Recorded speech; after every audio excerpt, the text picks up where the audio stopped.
Well, with that, there is some big breaking news which is coming in. Kanpur Cleric has slammed the protesters who have taken to violence and even calls for beheading. This is what one of the voices is coming out from. This is Dr. Mufti Yunus Raza Owaisi, the Qazi of Kanpur. Listen in to how he is seeking for peace to prevail. हमारे साथ समय sir काजी कुदूस जी मौजूद हैं। Sir, आपसे जानना चाहेंगे क्या अभी स्थिति है? आप गए थे तमाम जगहों पर और पुलिस से भी आपकी बातचीत हुई थी। हालात ठीक है, शहर में अमन है, किसी तरह की कोई बात नहीं। और जैसा कि मैंने ऐलान किया था उसके मुताबिक शहर में अमन है और हमने अपनी आवाम में ऐलान किया था कि नमाज पढ़ के घर जाएं। हर मस्जिद में ऐलान हुआ, सब लोग घर चले गए। अपनी ज़रूरत के लिए कुछ लोग रोडों पे निकले, आ रहे हैं जा रहे हैं, कहीं भीड़ भाड़ आपको नहीं मिलेगी, बिल्कुल शांति है। हर तरह से किसी तरह की कोई शिकायत नहीं, न प्रशासन को, न आवाम को, न।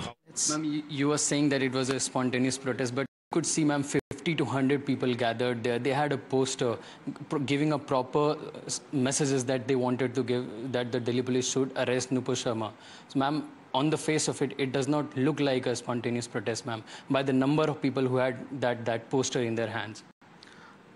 Spontaneous protest means that they were not gathered since morning, they were not planning it, there was no lecturing, there was no calling out. So it was what I mean that they gathered spontaneously is that they just came out. They were involved in their normal activities. They just came out and people gathered together. We could see some deployment outside the first gate, but ma'am, on the part of the police, were the police undermined? Were you downplaying the number of people who could gather at the Friday prayer? Was it undermining in any sense that you could not predict the number of people who can come there for gathering and also for protesting? Not at all, not at all. We always have this kind of deployment on Fridays. Good number of policemen are always present. And today was the same. We were ready for any contingency. There was no need to actually use any force, and they were just disbursed very quickly. Ma'am, what is the mode of investigation that you will launch from now? What all means you will be using to find out the people who gathered here at the start and who led this protest? We have already identified many of them who were locals. So we have identified many of the miscreants. We will use all CCTV footages. We will also use our local sources, and they will be identified and we'll take legal action. Ma'am, two things. You said that it was a spontaneous protest and also police didn't find anything important to use force. But ma'am, on what charges and what sort of information that you received from your officers on the ground and what sort of charges you will be trying to charge on them as to what the protest? Because ma'am, protest is their right, as they were saying. So ma'am, how you will lead with these charges? No, of course there's a legal way to go about protesting in this country. So you can't gather anywhere and protest. So we will weigh in all options and see whatever. We'll take legal action according to whatever has happened. So let me analyze the incident and we'll take action. Thank you for talking to Times Now.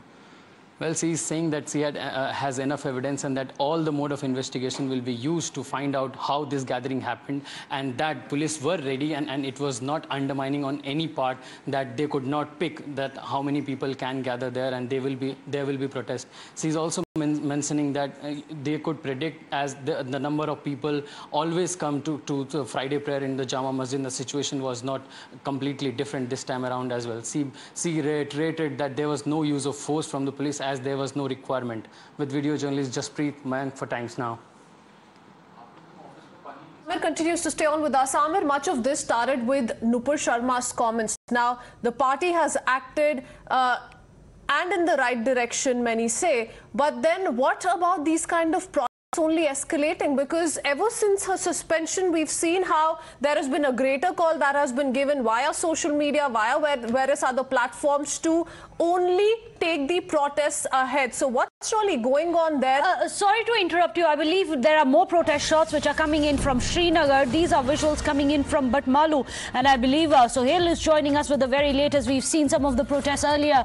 Sohail in Srinagar, tell us what's happening. I beg your pardon, Ishan is joining us. Ishan, tell us about what's happening in Batmalu right now. Well, there have been a couple of spontaneous protests at a couple of locations in Srinagar city today, and that is why authorities had to shut down mobile internet services. In Lal Chowk in Batmalu area, there was a rally which was taken out in the locality where police then pacified them and then they returned to their localities. But yes, many of them have now been saying that there should be a strict action taken against Nupur. And that's why we are seeing today even shops are shut down in Srinagar city. And now authorities have also placed security forces at crucial points to make sure there is no violence or there is no stone pelting and clashes that can take place. There was a protest which happened in Lal Chowk, which happened in certain other areas of downtown as well. The security forces were rushed, and then later on, these protesters were, calmed down, and then they went inside the localities. But yes, they have been calling for strict action against Nupur, and also some of them have been saying that, provocative statements giving, and now security forces are, keeping a tight vigil around Srinagar city so that there could be no protest of such nature which could turn violent. All right, so parts of Uttar Pradesh, Jammu and Kashmir and also the national capital, the protests only flaring up by the hour.